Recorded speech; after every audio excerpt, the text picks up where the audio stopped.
Hello, I'm Tom Hugh-Jones with Denison Yachting, and today I'm going to show you a 1966 Chris Craft 57 Constellation New School.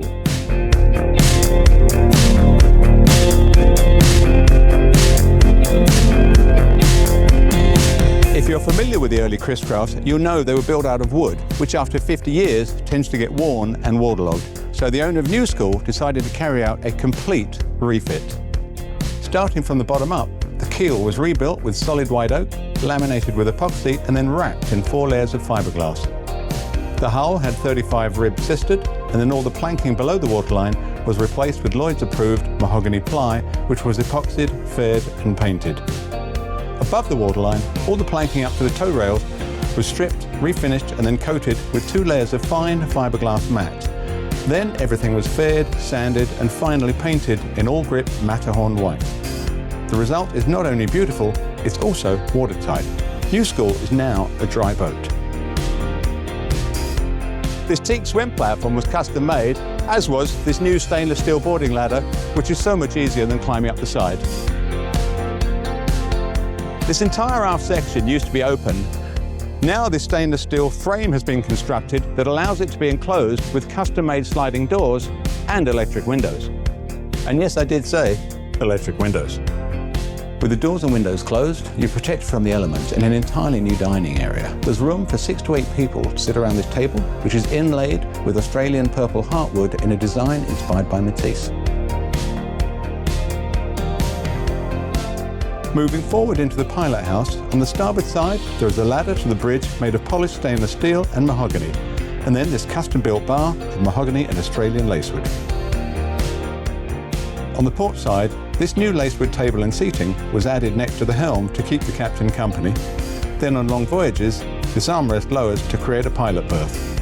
At the lower helm you find a combination of classic elements and modern technology. A full screen of Simrad electronics, an autopilot and a bow thruster, but if you want to go old school, the captain on watch has a full 360 degrees visibility.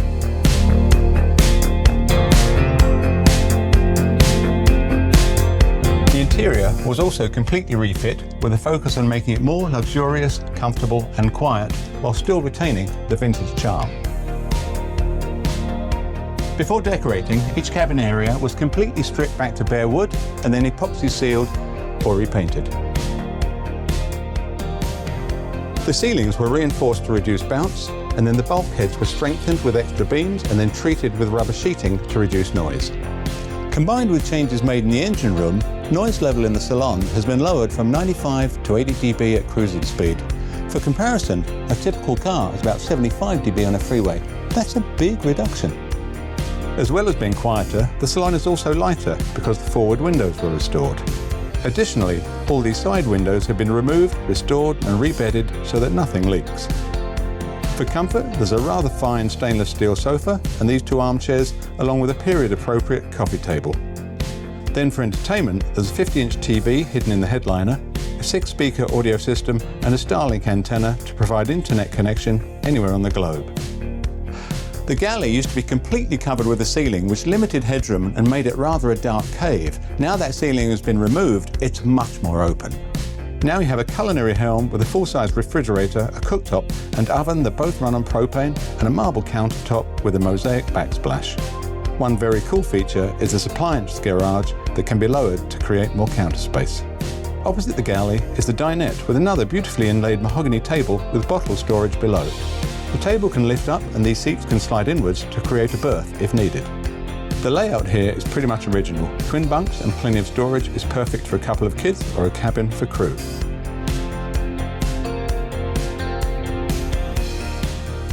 Down 4 steps from the salon, there is a day head to starboard with custom mahogany and lacewood cabinetry, marble countertop and stainless steel German faucets.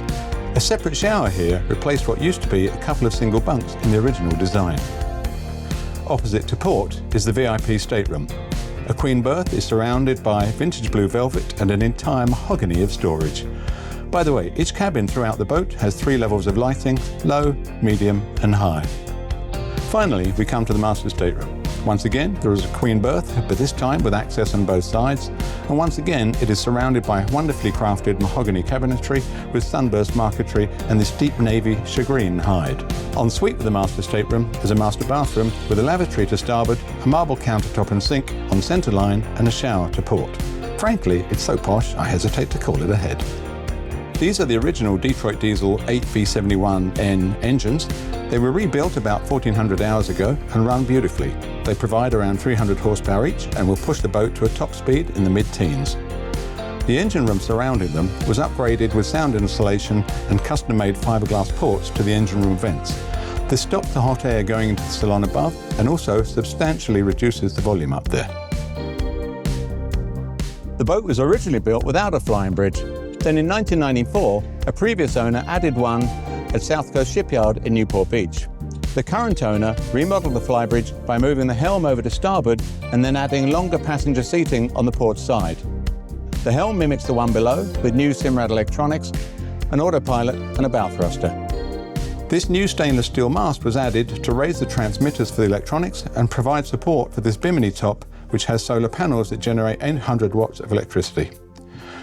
The deck behind was reinforced to take a 1,200-pound davit and a 12-foot tender.